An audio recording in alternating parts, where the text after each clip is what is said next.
মন্ত্ৰী শ্ৰীমতী অজন্তা নেওগে উল্লেখ কৰিছিল যে ৰাজ্যৰ 10 লাখ কন্যা বা এক নিযুত মইনাক আমি উচ্চতৰ মাধ্যমিক স্নাতক আৰু স্নাতকোত্তৰ পৰ্যায়ত যাতে শিক্ষা গ্ৰহণ কৰিব পাৰে তাৰ বাবে তেওঁলোকক আমি উচ্চতৰ মাধ্যমিক পৰ্যায়ত মাহত 1000 টকা স্নাতক বা ডিগ্ৰী পৰ্যায়ত 1250 টকা আৰু পোষ্ট গ্ৰেজুৱেট পৰ্যায়ত আমি 2500 টকা কৰি 10 মাহৰ বাবে আমি তেওঁলোকক আগবঢ়াম। যোৱা বছৰ ৰাজ্যৰ 1,61,302 গৰাকী ছাত্ৰীয়ে এই নিযুত মইনা আঁচনিৰে উপকৃত হ'ব পাৰিছিল। মোৰ মৰমৰ ভাগিন নিযুত মইনা এতিয়া দ্বিতীয় বছৰলৈকে উত্তীৰ্ণ হ'ল। প্ৰথম বছৰৰ ছাত্ৰী দ্বিতীয় বছৰ পালে আৰু প্ৰথম বছৰত নতুন নতুন ভাগিনসকলে নামভৰ্তি কৰিলে। এইবাৰ আমি নিযুত মইনা আঁচনি 1,61,302 গৰাকী ছাত্ৰীৰ বিপৰীতে 3,50,265 গৰাকী ছাত্ৰীলৈ আগবঢ়াম। এই পৰিসংখ্যাটোৱে বহুত ডাঙৰ কথা কয়। আমি যদি চাওঁ 1,60,000ক যদি আমি 2ৰে পূৰণ কৰোঁ তেতিয়াহ'লে এই বছৰ 2,20,000 ছাত্ৰীয়ে নিযুত মইনা আঁচনি পাব লাগিছিল। কিন্তু তাৰ বিপৰীতে এই বছৰ 3,50,000 3,20,000ৰ পৰিৱৰ্তে 3,50,000 ছাত্ৰীয়ে নিযুত মইনা আঁচনি লাভ কৰিব। অৰ্থাৎ আমাৰ শিক্ষা ক্ষেত্ৰখনত 30,000 নতুন ছাত্ৰীয়ে নামভৰ্তি কৰিছে, যি আমাৰ অসমৰ বাবে অত্যন্ত আনন্দৰ বাতৰি। হায়াৰ ছেকেণ্ডাৰী পৰ্যায়ত 12,282 গৰাকী ছাত্ৰীয়ে নতুনকৈ নামভৰ্তি কৰিছে আৰু মহাবিদ্যালয় বিশ্ববিদ্যালয় পৰ্যায়ত 14,200 ছাত্ৰীয়ে নতুনকৈ নামভৰ্তি কৰিছে। তাৰ লগত সবাতোকৈ গুৰুত্বপূৰ্ণ কথাটো হৈছে যে প্ৰথম বছৰৰ পৰা দ্বিতীয় বৰ্ষলৈ যাওঁতে কোনো এগৰাকী ছাত্ৰীয়ে কলেজ এৰা নাই, বিশ্ববিদ্যালয় এৰা নাই। নিযুত মইনা আঁচনিয়ে মহাবিদ্যালয়ত ছাত্ৰীসকলক শিক্ষা গ্ৰহণৰ পৰা যাতে তেওঁলোক আঁতৰি যাব নালাগে তাৰো এক লক্ষ্য আমি পূৰণ কৰিবলৈ সক্ষম হৈছোঁ। আজিৰ উপস্থিত আমাৰ ছাত্ৰীসকলক আৰু তেওঁলোকৰ অভিভাৱকসকলক আমি এটা বাৰ্তা দিব খুজিছোঁ যে অসমত কোনো এগৰাকী ছোৱালী পঢ়াৰ পৰা দূৰত থাকিব নালাগে। আপোনালোকে জানি ভাল পাব যে আজি আমি এটা বছৰৰ ভিতৰত ৰাজ্যৰ লাখ লাখ ছাত্ৰীৰ মাজত এটা আত্মবিশ্বাস আৰু নিজৰ ভৰিৰ ওপৰত নিজে থিয় হৈ আকাশ চোৱাৰ সপোন দেখা এচাম আমি নতুন অসমৰ সেনানী নিৰ্মাণ কৰিবলৈ সক্ষম হৈছোঁ।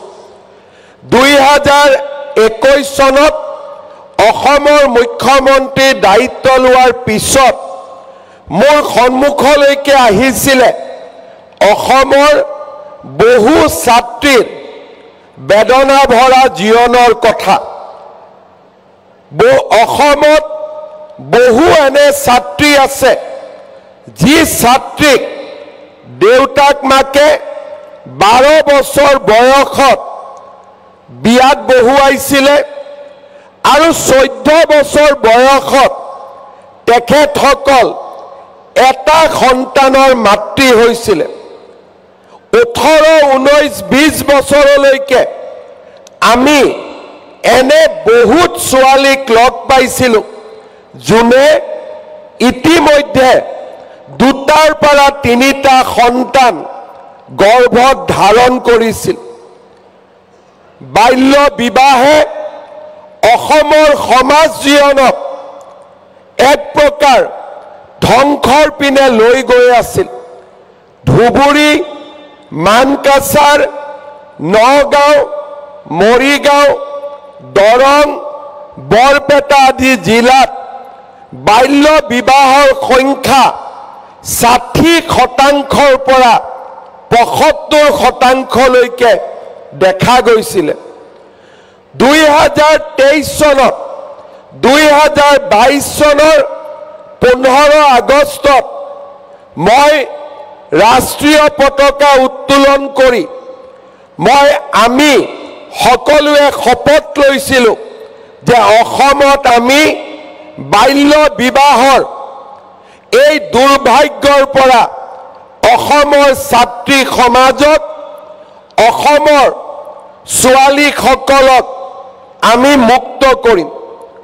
সেই বছৰতে 5,000 ব্যক্তিক আমি গ্ৰেপ্তাৰ কৰিছিলোঁ। দ্বিতীয় বছৰত আমি 3,000 ব্যক্তিক আমি গ্ৰেপ্তাৰ কৰিছিলোঁ আৰু বাল্য বিবাহৰ বিৰুদ্ধে আমি এক মুকলি সংগ্ৰামত লিপ্ত হৈছিলোঁ।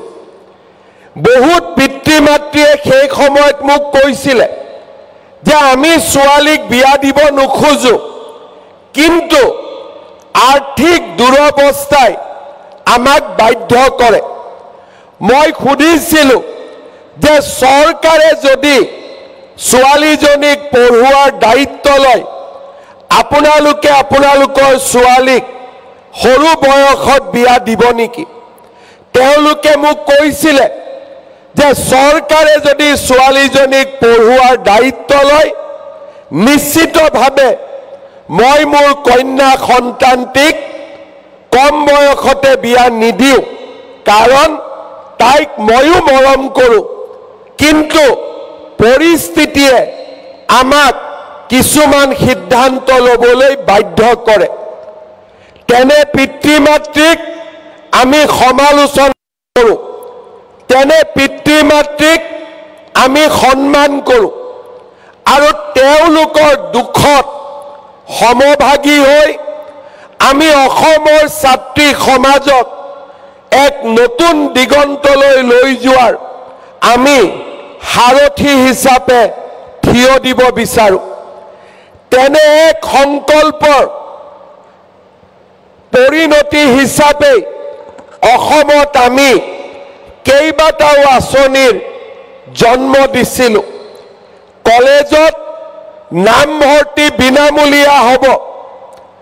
নামভৰ্তিৰ লগত আমি সেমিষ্টাৰৰ এডমিশ্যনো আমি বিনামূলীয়া কৰিম আৰু নৱম মানত ছাত্ৰীসকলক আমি চাইকেল দিম। হায়াৰ ছেকেণ্ডাৰীত সুখ্যাতিৰে উত্তীৰ্ণ হোৱা ছাত্ৰীসকলক আমি স্কুটি দিম আৰু শিক্ষা শেষ হোৱাৰ পিছত চৰকাৰী চাকৰিত আমি আমাৰ কন্যা সন্তানক 50% আমি আৰক্ষণৰ ব্যৱস্থা কৰিম, যাতে সকলো ছাত্ৰীয়ে নিজৰ জীৱন এক আত্মবিশ্বাসেৰে সৈতে নিৰ্মাণ কৰিব পাৰে। আজি মই 4.5 বছৰ পিছত আমাৰ সমাজৰ সন্মুখত থিয় হৈ মই গৌৰৱেৰে ক'ব পাৰোঁ আজি অসমত আমি কন্যা সন্তান আৰু পুত্ৰ সন্তানৰ নামভৰ্তি বিনামূলীয়া কৰিছোঁ আৰু নিযুত মইনা আঁচনিৰ জৰিয়তে আমি কন্যা সন্তানসকলক নিজৰ সপোনৰ পম খেদিবৰ বাবে সাহস হিচাপে থিয় দিছোঁ আৰু 2 লাখ চৰকাৰী চাকৰিত 1 লাখ অকল মাত্ৰ ছোৱালীক নিযুক্তি দি হাজাৰ হাজাৰ ছোৱালীৰ আমি সপোনবোৰ আমি বাস্তৱত ৰূপায়ণ কৰিছোঁ আজি এয়া এক নতুন অসম আৰু এইখন নতুন অসমত আমি এখন ভৱিষ্যতৰ বিকশিত অসমলৈকে নিজৰ ভৰিৰ ওপৰত নিজে থিয় দিব পৰা আত্মবিশ্বাসী অসমলৈ যিখন অসমত কোনো ছোৱালীৰে বাল্য সময়ত বিয়া নহ'ব কোনো ছোৱালীয়ে আৰ্থিক সংকটৰ বাবে নিজৰ শিক্ষা সামৰণি নামাৰিব আৰু শিক্ষা গ্ৰহণৰ পিছত আমাৰ ছাত্ৰীসকলে নিজৰ জীৱনৰ সপোনবিলাক বাস্তৱত ৰূপায়ণ কৰিবৰ বাবে এখন সাহসী আৰু বিকশিত অসম পাব আজি আমি ৰাজ্যত চৰকাৰী চাকৰিৰ লগে লগে জাগিৰোডত টাটাৰ ছেমিকণ্ডাক্টৰ বঙাইগাঁৱত থাৰ্মেল পাৱাৰ প্ৰজেক্ট নাহৰকটীয়াত ইউৰিয়া প্লাণ্ট এই ধৰণে আজি আমি সমগ্ৰ অসমতে উদ্যোগ স্থাপনৰ এক নতুন কৰ্মযজ্ঞত আমি নিজকে নিয়োগ কৰিছোঁ যাতে অসমৰ ছোৱালীসকলে বাধ্যত পৰি অসমৰ বাহিৰত কম দৰমহাৰ কাৰণে চাকৰি কৰিব যাব নালাগে আজি মই গৌৰৱ অনুভৱ কৰোঁ আমি যোৱা বছৰ টাটা ছেমিকণ্ডাক্টৰত ভৱিষ্যতে কাম কৰিবৰ বাবে বাংগালুৰুলৈ আমি আমাৰ অসমৰ ছোৱালীসকলক প্ৰশিক্ষণৰ বাবে পঠাইছিলোঁ নাৰ্ছৰ শিক্ষা সামৰণি মাৰি আমি অসমৰ ছোৱালীক ছিংগাপুৰলৈ পঠিয়াইছিলোঁ নাৰ্ছ হ'বৰ বাবে আৰু এতিয়া আমি জাপান কোৰিয়া আৰু বিদেশৰ বহুত ৰাষ্ট্ৰত উন্নত দৰমহাৰ বিপৰীতে আমাৰ অসমৰ যুৱক যুৱতীৰ সংস্থাপনৰ পথো আমি মুকলি কৰি দিয়াৰ দিশত দ্ৰুত গতিত আগবাঢ়ি যাব পাৰিছোঁ আজি আমি অসমে এখন সমতাৰ অসম বিচাৰিছোঁ যিখন অসমত নাৰী সমাজক সন্মান কৰা হয় যিখন অসমত ছাত্ৰীক ঘৰৰ লক্ষ্মী বুলি মানি লোৱা হয় যিখন অসমত ছোৱালীৰ মৰমেৰে ভাগিনীৰ মৰমেৰে এখন মমতাময়ী অসমৰ আমি সৃষ্টি কৰিব পাৰোঁ ধ্বংস নহয় এখন সৃষ্টিৰ অসম ঘৃণা নহয় এখন মমতাৰে ভৰা অসম উন্মাদনা নহয় স্নেহৰ মাজেৰে নিৰ্মাণ হোৱা এখন সমন্বয়ৰ এখন বিকাশৰ অসম তেনে এক অসমৰ স্বপ্নক আজি আমি বাস্তৱত ৰূপায়িত কৰিব খোজো আজি আমি এটা এটাকৈ নতুন নতুন প্ৰচেষ্টা লৈছোঁ চাইল্ড মেৰেজৰ বিৰুদ্ধে যুঁজিবলৈ পুলিচে যদি নিজৰ ব্যৱস্থা হাতত লৈছে শিক্ষা বিভাগে আজি বাল্য বিবাহ আৰু ছাত্ৰীক শিক্ষাত আগুৱাই লৈ যাবলৈ আজি নিযুত মইনা আঁচনি লৈছে অসম চৰকাৰে 50% আৰক্ষণৰ জৰিয়তে পঞ্চায়তৰ পৰা আৰম্ভ কৰি চৰকাৰী চাকৰিলৈকে নাৰীক এক অভূতপূৰ্ব মৰ্যাদা প্ৰদান কৰিছে আৰু অৰুণোদয়ৰ দৰে আঁচনিৰ জৰিয়তে আমাৰ মাতৃসকলক নিজৰ স্বাভিমান ঘূৰাই অনাত আজি আমি সাৰথীৰ দৰে ভূমিকা গ্ৰহণ কৰিবলৈ সক্ষম হৈছোঁ।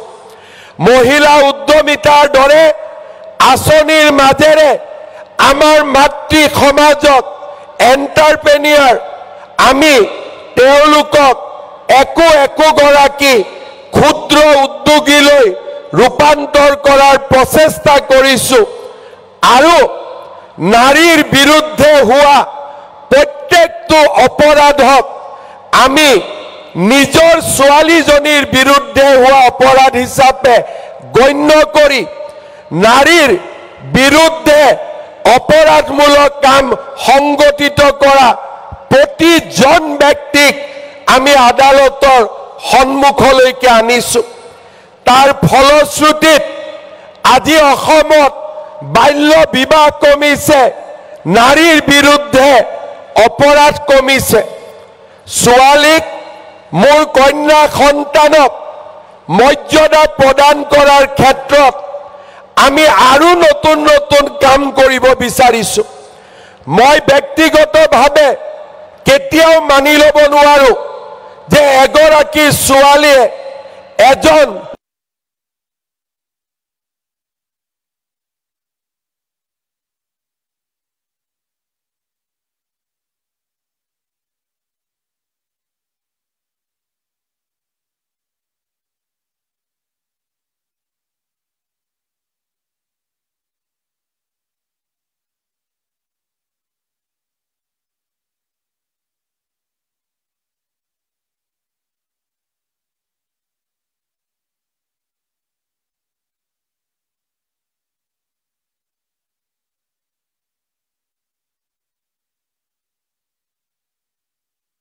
যি ধৰ্মৰে নহওক কিয় 7 বছৰ জেলত থাকিব লাগিব, তাৰ বিকল্প আৰু একোৱে হ'ব নোৱাৰে।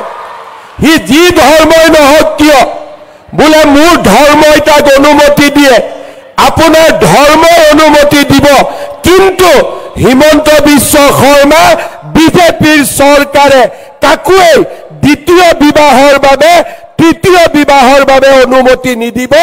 এইখন অসমত নাৰীৰ মৰ্যাদা, ছোৱালীৰ মৰ্যাদা আমি শেষ পৰ্যায়লৈকে ৰক্ষা কৰিম।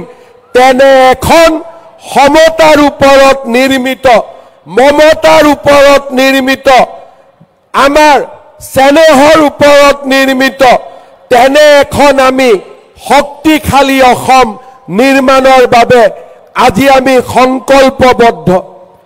আজিৰ এই সভাতে মই নিযুত মইনা আঁচনিখনৰ আৰু কেইটামান দিশ মই ক'ব বিচাৰিছোঁ। Degree first year, second year, first, second, third, fourth semester এই আঁচনিখনৰ লগত জড়িত হৈছে। আজিৰ সভাতে আমি আকৌ সংকল্প লৈছোঁ যে ডিগ্ৰী থাৰ্ড ইয়াৰ, ফিফ্থ ছেমিষ্টাৰত পঢ়ি থকা ছোৱালীসকলকো আমি নিযুত মইনা আঁচনি দিম। সেই সংকল্পও আজি আমি ইয়াতে ঘোষণা কৰিছোঁ। তাৰ লগে লগে অসমৰ পলিটেকনিক আৰু ITI যিসকল ছাত্ৰী অধ্যয়ন কৰি আছে, পলিটেকনিক আৰু ITI যিসকল ছাত্ৰীয়ে পঢ়ি আছে, তেওঁলোককো আমি নিযুত মইনা আঁচনি দিয়াৰ বাবে আমি সিদ্ধান্ত গ্ৰহণ কৰিছোঁ। ইয়াৰ ফলত নিযুত মইনা আঁচনিয়ে আৰু 1 লাখ কন্যা সন্তানক সামৰি ল'ব।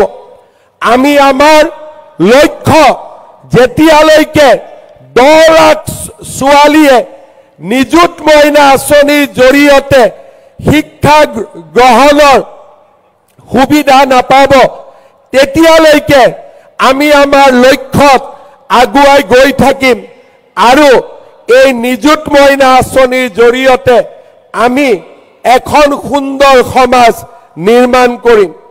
আজি মই অনুভৱ কৰোঁ যে আমাৰ ছাত্ৰীসকলক আমি যিমান পুঁজি দিছোঁ সেয়া যথেষ্ট নহয়, কিন্তু অসমৰ দৰে দুখীয়া ৰাজ্য এখনত এফালে আমি বিকাশ কৰিব লাগিব, এফালে চৰকাৰে পুঁজি সংগ্ৰহ কৰিব লাগিব, দ্বিতীয়তে ইয়াৰ আমি সম্যক বিতৰণ কৰিব লাগিব।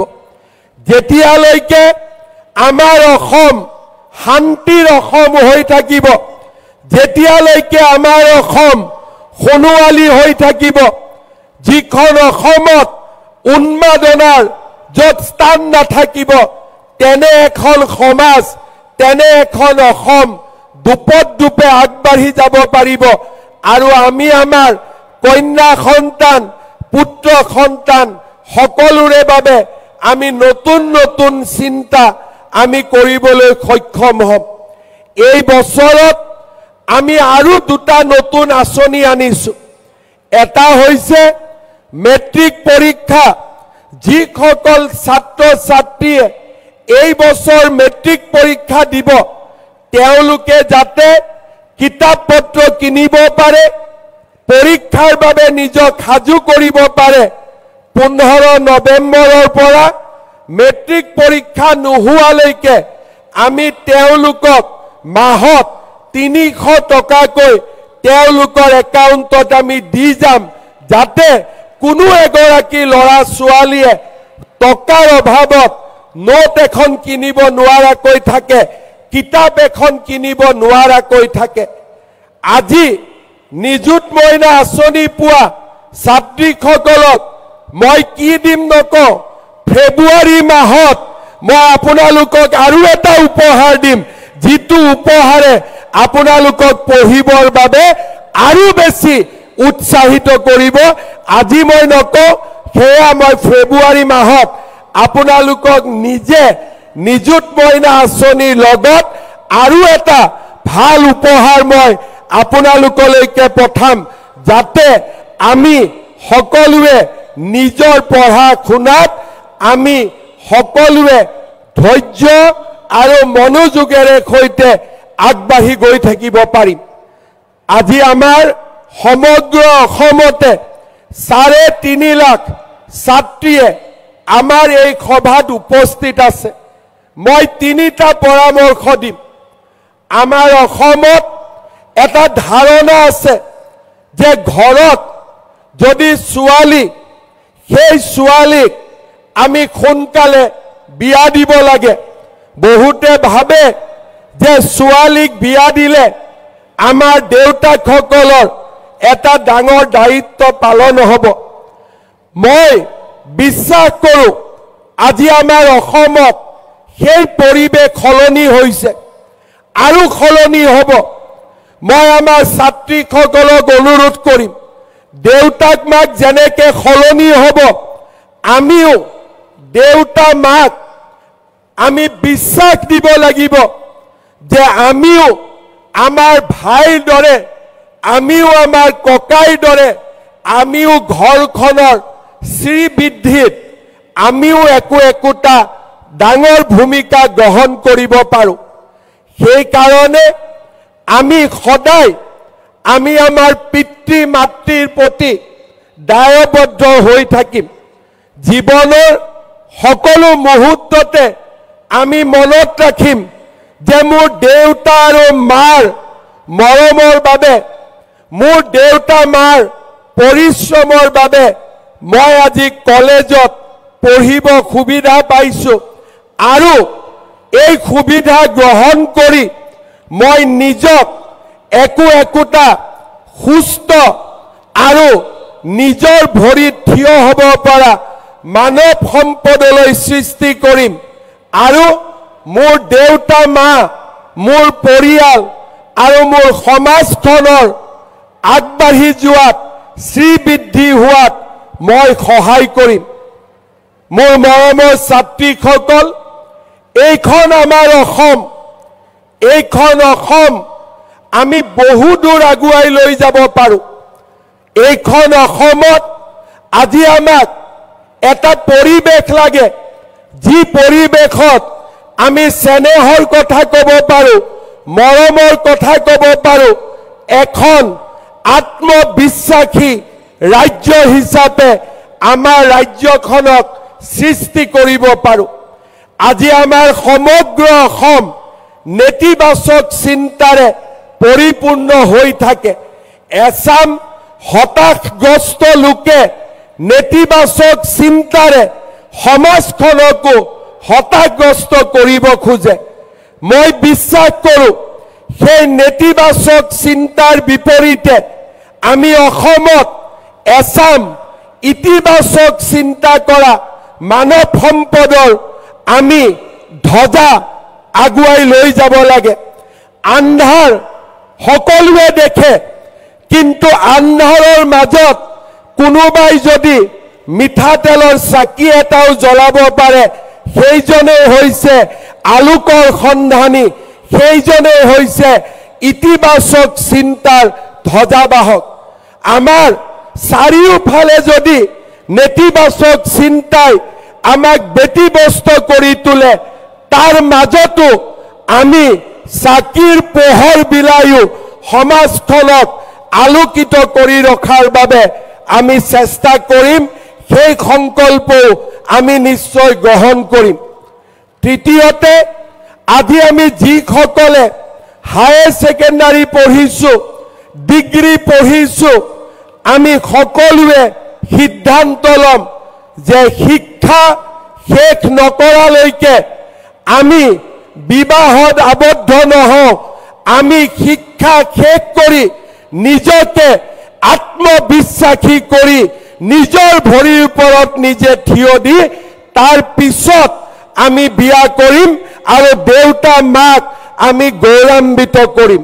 মই বিশ্বাস কৰোঁ যেতিয়া অসমত আন্ধাৰ হৈ থকা, কেতিয়াবা যদি আন্ধাৰো হৈ থাকে আমাৰ ৰাজ্যখনত, কেতিয়াবা যদি আমাৰ ৰাজ্যখন হতাশাৰেও পৰিপূৰ্ণ হৈ থাকে, কেতিয়াবা যদি আমাৰ ৰাজ্যখন কিবা কাৰণত বেদনাৰেও যদি পৰিপূৰ্ণ হৈ থাকে, এই 3.5 লাখ ছাত্ৰীৰ উজ্জ্বল মুখ দেখি আমাৰ মনৰ মাজৰ পৰা হতাশা আঁতৰি যাব, নেতিবাচক চিন্তা আঁতৰি যাব, মমতা স্নেহৰ এক নতুন জলধাৰা সৃষ্টি হ'ব।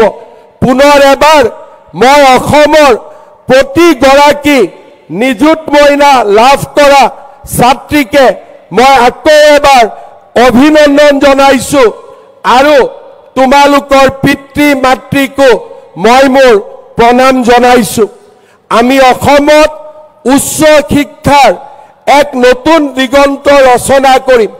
3খন মেডিকেল কলেজ থকা ৰাজ্যত আজি আমি 15খন মেডিকেল কলেজ নিৰ্মাণ কৰিছোঁ আৰু 10খন মেডিকেল কলেজৰ নিৰ্মাণৰ কাম চলি আছে।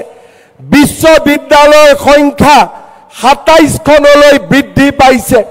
ইঞ্জিনিয়াৰিং কলেজ, আমাৰ পলিটেকনিক, নাৰ্ছিং কলেজ, আমি শিক্ষাৰ এখন ডাঙৰ জাল আজি আমি গোটেই অসমতে পেলাবলৈ সক্ষম হৈছোঁ। মই এটা কথাই বিশ্বাস দিম, আমি আৰু কাম কৰিম যাতে এই 3.5 লাখ ছাত্ৰীৰ কোনেও যাতে উচ্চ শিক্ষাৰ পৰা বঞ্চিত নহয়, কলেজ আৰু ইউনিভাৰ্চিটিত সিটৰ পৰা বঞ্চিত নহয়। আমি তেনে এখন অসম নিৰ্মাণ কৰিম, যিখন অসমত প্ৰতিগৰাকী ভাগিনে, প্ৰতিগৰাকী ছাত্ৰীয়ে, প্ৰতিগৰাকী ছাত্ৰই নিজৰ সপোনবিলাক পূৰণ কৰিবলৈ সক্ষম হ'ব। আজিৰ এই সুন্দৰ অনুষ্ঠানৰ বাবে মই অসম চৰকাৰৰ শিক্ষামন্ত্ৰী ৰণোজ পেগু ডাঙৰীয়া আৰু শিক্ষা বিভাগক আকৌ এবাৰ অভিনন্দন জনাইছোঁ। নিযুত মইনা আঁচনিৰ ধন আজি আমি চেকেদি দিম, যাতে তোমালোকে তোমালোকৰ বেংক একাউণ্টবিলাক এবাৰ পৰীক্ষা কৰি ল'ব পাৰা। तार पिছত प्रति माहर 10 तारिखे आमी निरंतर भावे निजुत मयना आसनी धन बैंकर एकाउंटলৈকে ट्रांसफार करिम आमी एटा हेल्पलाइन नम्बर दिम जाते कोनो जदि लगर स्वालीर एकाउंटत निजुत मयनार टका नुखुमाय आमाक जाते अभियोग দিব पारे कोनो छात्री जदि निजुत मयनार পৰা বাদ পৰি গৈছে আকৌ এবাৰ आवेदन करिब पारे आरो तेने धरणे आमी निजुत मयनाक एखन यूनिवर्सल सार्वजनीन आसनीলৈ रूपांतर करिम पुनर एबार मैं सकलोके एटाई कथा कम अखम मूला गाभरूर देश अखम कनकलतार देश अखम सती साधनीर देश अखम सती राधिकार देश आमार अखमर छोवालीये आजि एयारफोर्सत काम करिছে अखमर छोवालीये इंडियन आर्मीत काम करिছে अखमर छोवालीये आईटी इंडास्ट्रीत काम करिছে अखमर नार्से सिंगापुरत गई काम करिছে अखमर छोवालीये आजि भारतते शिल्प साहित्य संस्कृतित आजि सुनाम कढ़ियाबले सक्षम होइছে ज्ञानपीठ बटा पाइছে छात्री आरो नारीये अखमक सदाय गौरवान्वित करि आहिছে मैं विश्वास करो आजिर छात्रीये आजिर कन्या सन्तानेও आमाक এনেকৈ गौरवान्वित करि যাব पुनर एबार सकलोके निजुत मयनार बारे अभिनंदन जनाई मैं मोर बक्तव्यर सामरणी मारिছো धन्यवाद जय हिंद वंदे मातरम।